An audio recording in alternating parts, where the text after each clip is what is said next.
Hi, my name is Atif Darish, professor and consultant of obstetrics and gynecology. A very controversial topic of laparoscopic ovarian drilling is discussed in this lecture, as many places omitted this procedure from their protocols, and other places are still doing laparoscopic ovarian drilling. What is the exact role of laparoscopic ovarian drilling?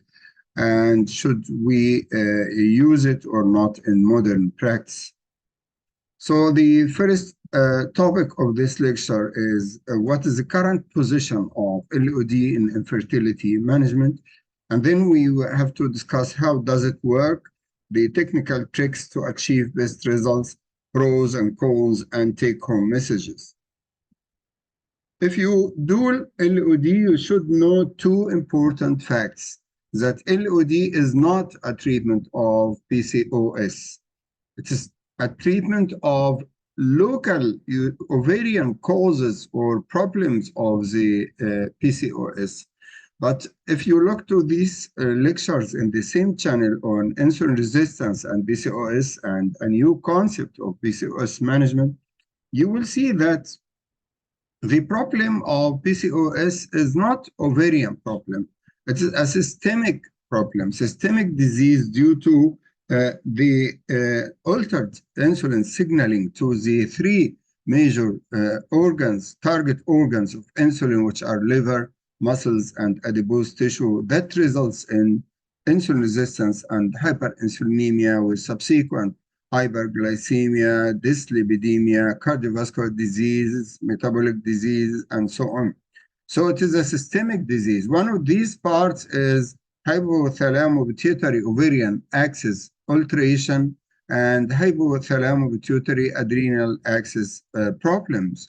So if in addition to the pro-inflammatory cytokines increase and oxidative stress in the PCOS, most of the publications on the pathophysiology stress on being a systemic disease with many problems. So if I do drill in the ovary, I cannot solve the whole body problems. I will focus on the ovaries for the ovarian theca and cells and ovarian stroma with subsequent improvement of steroidogenesis and folliculogenesis. So this should be put in mind. You are not treating PCOS, which is a systemic disease.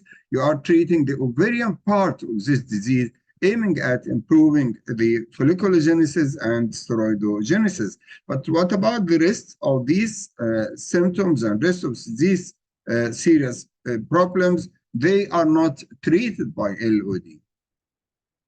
And of course, you know that LOD is aiming to decrease hyperandrogenic status associated with PCOS, and mainly it is due to the exaggerated response of 17-hydroxyprogesterone to the excessive insulin, which sensitizes the ovary to LH due to increased LH FSH ratio in the theca cells, and subsequently the androgen production is increased. So overproduction of downstream steroid hormones from the 17-hydroxyprogesterone are exaggerated in the PCOS.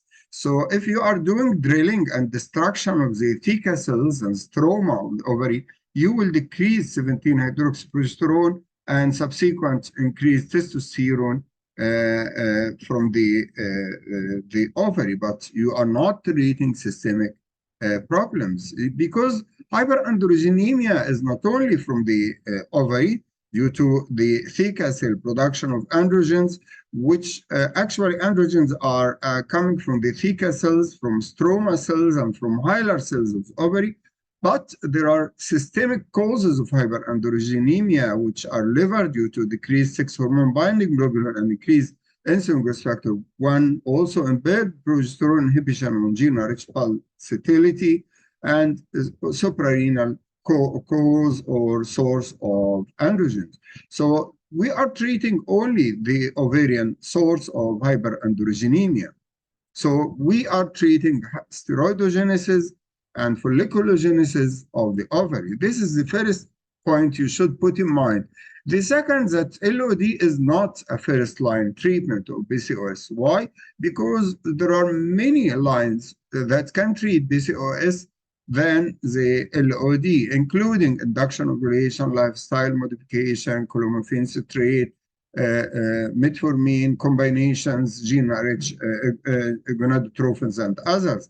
So it is only an alternative, not the ultimate line of management of PCOS.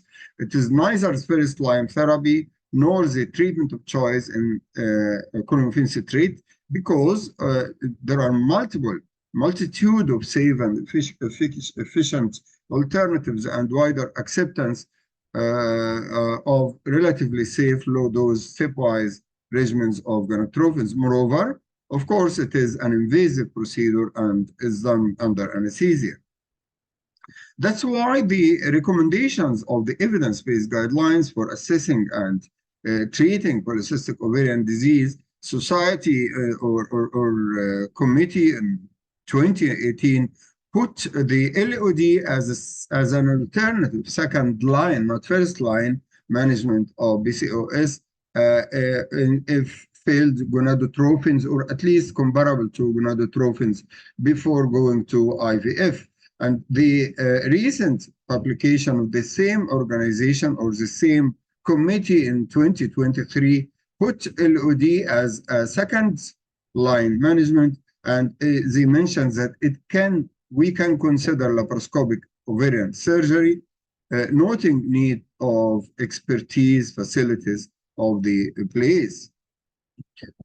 So back to the ovary. We are treating ovarian problem of the PCOS. What's happening in the ovary? The ovary in PCOS patients has very thick cortical wall, more than increased cortical stroma 3 folds, increased subcortical stroma 5 folds, hard and condensed cortical layers, more collagen, low glycosamine glycan, and low pro-collagen for expression. All these are changing in the outer layer of the ovary. Moreover, there is increased granulosa and theca cells and stromal tissue, and this subsequently leads to increased androgen production, cytokines, and growth factors.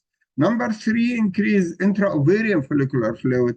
This increased pro-inflammatory response of the ovary, decreased anti-inflammatory response, downregulation of inflammation-related gene and theca-associated lymphocytes. And lastly, there is dysfunction of angiogenesis. And in this channel also you can find a lecture on angiogenesis and anti-angiogenesis.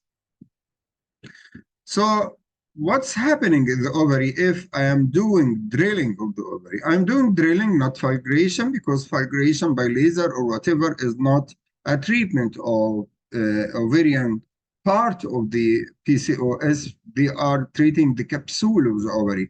Now we are doing drilling, going inside the stroma and puncturing the capsule of the ovary. So this application of the current by direct, local, or indirect effect on the ovary will lead to breakdown of the vicious circle, including chronic inflammation, imbalance of oxidative and anti-oxidative processes, hyperandrogenism, hyperinsulinemia, insulin resistance, altering immune system functions, and disturbance of the hypothalamic pituitary ovarian axis, which means that if you are doing drill in the ovary, you are improving the ovarian cause and subsequently decreased hyperandrogenemia and hormonal imbalance all over the body. But still, you are still in need of some treatment of the systemic diseases like metabolic syndrome and others. So if I do puncture of the ovary, I will lose the cortical layer and destroy the stromal tissue by direct penetration and thermal effect, destruction of granulosa, theca cells, and stromal tissue, and subsequently decreased LH androgen production, testosterone, and decreased normalizing hypothalamic pituitary ovarian axis. I lead to removal of intra-ovarian follicular fluid and resets the balance between the inflammatory and anti-inflammatory response with decreased oxidative stress removal of steroidogenic cells and loss of theca cells, and destruction of the stromal cells and abnormal vessels through thermal effect, and restoring appropriate and adequate vessel formation with induction of normal follicular developmental process.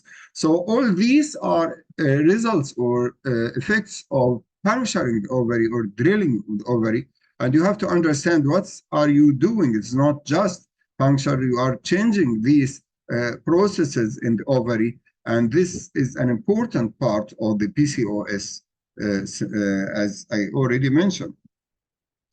But if you are doing LOD, you have to know the technical tricks to achieve best results and to minimize the side effects. The first is to grasp the ovarian ligament by a soft forceps to avoid any bleeding, and traction of the ovary to your side. Avoid putting it on the lateral pelvic wall to avoid unintentional injury of the blood vessels, and then rotate it to expose the anti-mesenteric surface of the ovary. And you have to use fine needle to minimize surface trauma. And this fine needle goes to the stroma, penetrating capsule and stroma, firing and destruction of a part of the stroma. And the number is variable, maybe 4, maybe more, according to the ovarian size and according to the expertise of the surgeon. And of course, you have to use insulated needle and minimize the number of punctures as less as possible. And you have to use saline irrigation at the end of the procedure to decrease the temperature of the surface of the ovary to minimize possibility of surface adhesions to the omentum and adjacent tissues. These are the technical tricks of to do LOD in a fertility enhancing way. And sometimes we use bipolar LOD by using bipolar needle, which is a fine 3 millimeter needle, and we introduce it to the anti-mesenteric surface again, and it has the advantage of minimizing the surface adhesion, surface destruction of the capsule, and subsequently less adhesions, and achieving the same targets of destruction of a part of the stroma and penetrating the thick capsule and improving the pro-inflammatory process and decreasing oxidative stress and improving the vasculature of the ovary. This is the bipolar LOD, and we have a publication on this topic. What are the predictors of successful LOD? You should know from the beginning, before starting the procedure, that a patient with normal body mass index, with short period of infertility, with a good antral follicle count, with age less than 35, and higher preoperative level of tumor necrotizing factor and LH and androstenedione are more liable to have good ovulation and pregnancy rates.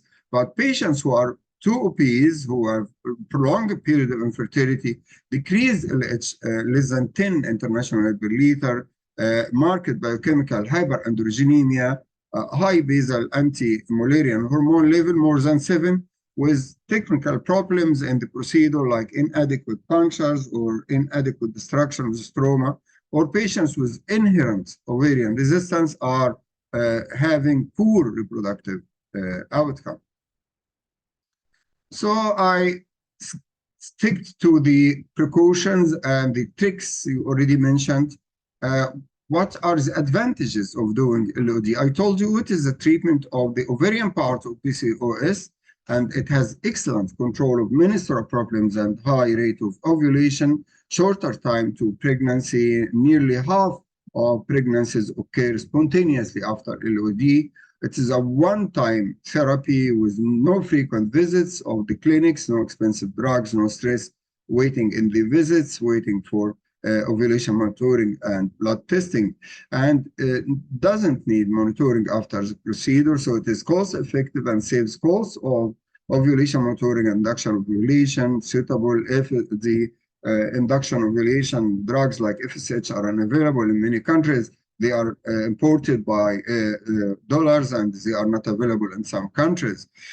And importantly to know that LOD is associated with less ovarian hyperstimulation syndrome, particularly in patients who already developed ovarian hyperstimulation syndrome with gonadotrophins in previous trials and decreased multiple pregnancy rate. It's 1% if we compare to gonadotrophin, 16%, and other studies found it is 5% with gonadotrophins or induction ovulation, and it is 0.9 in LOD. Why decrease ovarian hyperstimulation syndrome? I told you during the mechanism of action of LOD that it leads to decreased serum cytokines, decreased serum vascular endothelial growth factor, insulin growth factor 1, testosterone, LH, and decreased ovarian blood flow velocities. And this leads to decrease of ovarian hyperstimulation in women with PCOS after LOD. So this has been proved by our previous study mentioned infertility sterility. Also, it may have long-term durable effect, and we notice in practice that many patients after LOD who got pregnant, they can conceive subsequently naturally without any problem several times. Again, it allows concomitant management of associated pelvic lesions, particularly, and detection of pelvic lesions, particularly endometriosis, which has been found in up to 5% of cases in many studies, and other findings like adhesions and otherwise. So we can have the advantages of exploration of the pelvis, and of course, tubal patency testing can be done during the procedure. All these are advantages of keeping on LOD in selected cases. But on the other side, some places mention, no, we don't do LOD in our center. Why? Simply because it is rarely done in Western countries and the United States. Most of the studies come from developing countries. If you see this systematic review published in 2024, you will find most of the studies coming from developing countries, rarely from UK, Saad Amer from Sheffield, and some places in France, one study from France, Netherlands, Japan, and Italy. Otherwise, most of the studies coming from Egypt and other developing countries. So we don't do it in Western countries. The answer to those people that it is not a moda, it is it's a line of therapy. And those countries published a lot of publications on LOD are due to low economic level of the patients, and fertility management is not covered by health insurance. Insurance companies do not cover fertility therapy. ART is not complete, is done completely on the patient's expenses with poor follow-up, particularly rural areas, and LOD can be done in governmental and university hospitals with low cost. So that's why most publications coming from these areas. But in Western countries, the insurance covers infertility and gonadotrophins. So this is the answer against this first argument. So the second argument that it is an invasive procedure under anesthesia with surgical and anesthetic risks and carries some psychological stress of going to the OR. In addition, there is a risk of adhesion formation that has been published in many studies, and the incidence may reach up to 60%, according to the extent and severity, expertise, use of instruments, type of needle, and other. And in a previous study, we included 246 patients, and 51 were eligible patients without risk of adhesion formation, and we divided them into two groups, a group who conceived within 6 months after LOD and subjected to cesarean section, and we evaluated the adnexa during cesarean section, and we detected adhesions in 15 cases of those patients, in 68% who already got pregnant and during cesarean section, while the 29 women failed to conceive were subjected to second laparoscopy after their consent, and we found adhesions in 86% of cases. So adhesions is more in the patients who failed to get pregnant, but without any significant difference from those who got pregnant. This means that this study is an added evidence to the established risk of post-LOD adhesion formation following microsurgical principles would minimize the risk of these adhesions except peri-ovarian adhesions. And there is a bad need for studies of more refinement of LOD to make it less adhesogenic a procedure as possible.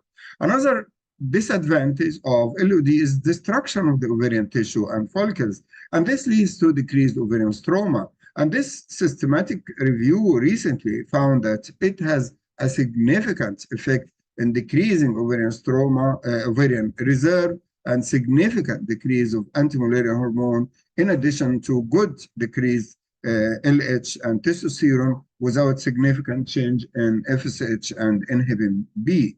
Another disadvantage, it is only for fertility enhancement and menstrual regulation. As I told you, it is not a treatment of PCOS. It's treating the only the ovarian part, which it uses in unselected case of PCOS or for non-fertility indications, is not indicated due to the potential risks of iatrogenic adhesion and ovarian insufficiency. Also, some studies found there are some pelvic infections following this procedure, and some pelvic abscesses were reported. So what to do? You mentioned the pros and cons, the advantages and the disadvantages. What can I do if I have a patient with PCOS? Can I subject her to LOD or not? You didn't find the recommendation. So here are coming the recommendation of the International Society of PCOS 2023 that laparoscopic drilling can be second-line therapy in some patients with anovulation and infertility with clomiphene resistance and no other infertility factors. If it is done, we have to put in mind the cost, the expertise, the risks. All these should be included in the counseling with patients.